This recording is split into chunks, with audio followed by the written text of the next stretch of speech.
let's talk money. I mean, for those that actually want to monetize their podcast, this is probably the most asked question, and it's asked both internally in their own minds, and it's asked to everybody around them, and it's asked to Hubhopper consistently. So I actually wanted to talk about this. So first I wanted to give you guys a little bit of an introduction into this. And then post this point, what I want to do is I want to actually first just speak about how you can earn really quickly as a manner to cover the costs that you have. And we will create additional video going forward, which actually breaks down all of the other different mechanisms that exist. And you'll also find this in our resources section and blog section, so that you'll be able to get more information. But first, a little bit of an introduction. Now, with monetization of a podcast, first of all, it is very possible. And a lot of people have done it, and a lot of people are making good money with this. I personally believe, and we've spoken with a bunch of people about this, that a multi-pronged approach with monetization works much better than following only one stream of revenue when it comes to monetization. Now, how does one monetize? There are a plethora of different ways. All right. So you can monetize by having a sponsor for your show. You can monetize by having programmatic ads that are running in your show in a pre-roll, mid-roll, post-roll capacity. You have the ability of doing something called a host-read advertisement, where it's much like the advertisements that you used to hear on the radio way back when, where the radio jockey would actually personally endorse a particular product, and because you trusted that radio jockey, you would have much more brand affinity with that particular product. There's the ability for you to earn directly from your listeners. So you can earn through virtual gifting, through tipping. You can earn by doing live shows where you actually tour, or you can do live shows virtually. You can even create merchandising, and with merchandising, you don't even have to merchandise in a way where you have to take on any cost for yourself. You can do this in a drop shipping capacity. So you set up a drop shipping structure in such a way that when somebody places an order to you, that order is automatically sent to your drop shipping partner, and in accordance to the designs that you've created for your show, automatically people get the goods that they've purchased as fans of your show. And there are a whole lot more. So there are actually a lot of different mechanisms to monetize your podcast. You shouldn't overstuff your podcast with monetization. You need to pick the ones that are best for you.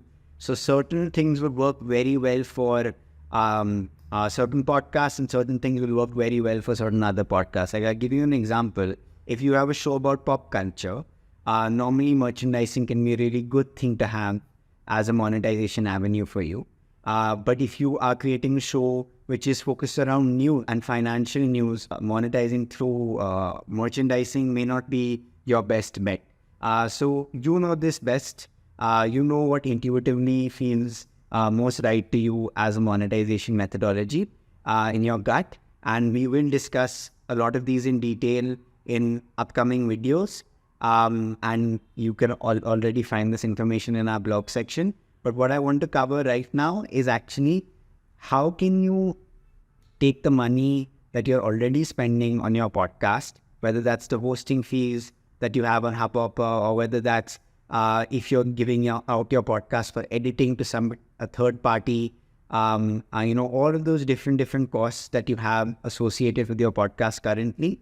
How do you cover those? So the easiest way and quickest way to do this, in my opinion, is leverage your listener.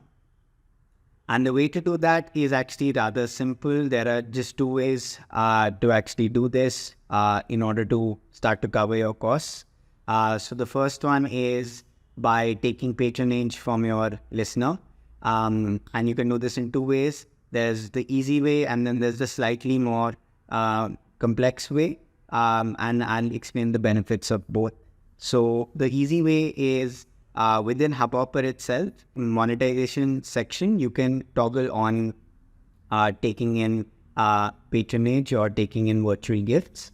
And what this will essentially allow you to do is have your fans and people that love you and love your show to be able to come to the Hubhopper Listen Site experience, and they'll be able to purchase stickers, and those stickers may be a clap or crowns or a microphone, whatever that is, and all of these different stickers are valued at different amounts of money.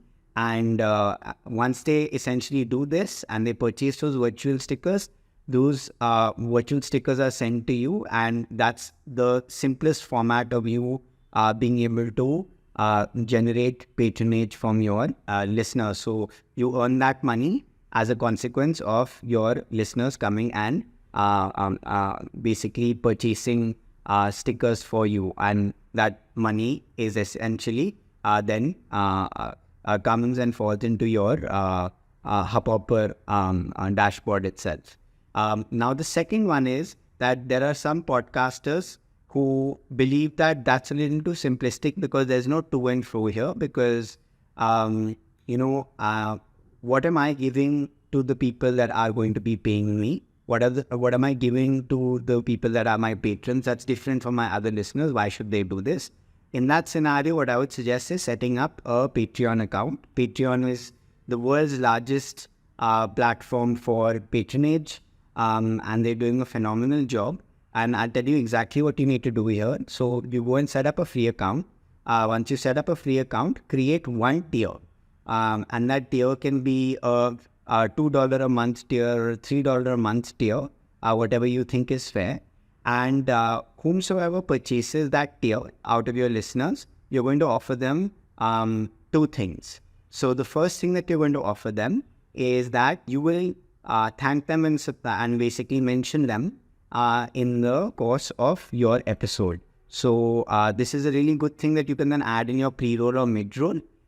So you can say, I would like to thank A, B, C, D, E, F, G. And if you also want to support this podcast because we put in a lot of effort into it, etc., please click on our Patreon link below, and you can join and be one of our pro listeners, something of that nature. So that's the first thing that you promise to them.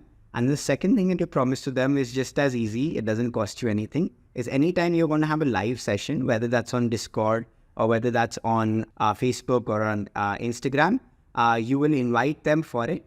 And this can be a simple ask me anything kind of session, or it can be an actual telling of your podcast. So you can actually be narrating a small excerpt of your podcast, and that's pretty much it. So once you've set this up, you'll be surprised with the listeners that actually want to support you and want to be patrons of your show. The second one, which is again extremely simple, is setting up private podcasts. In a simpler way to state this, just think about this as a locked podcast or locked episodes. So what you can do is you can, within Hubhopper in the monetization section, you can toggle on the ability to lock specific episodes. And then let's take, for example, somebody listening to your podcast. So you can have episodes 1 through 10 open, and then you can lock your 11th episode. And then you can have 12 to 20 open to everybody, and then lock your next episode. And you can start that specific episode that's been locked by thanking the people for purchasing this specific episode, because it's just behind a paywall. Another way to do this, if you don't want to break your chronology in terms of numbers, you can just title this a bonus episode, or you can title this as a locked episode. So you can have 1, 2, 3, 4, 5 bonus episode, and then 6, 7, 8, 9, 10 bonus episode, something of that nature. And the bonus episodes are essentially behind the paywall. And that's the easiest way for you to set up monetization initially, with the focus on just covering your costs at this point. We will actually go into the depths of how you can make your podcast profitable, how you can start to make larger amounts of money with your podcast. But right now, the core focus should be, how do I cover my costs with my podcast with all of the things that I currently have going on? So yeah, I hope that helped, and look forward to seeing you in the next one.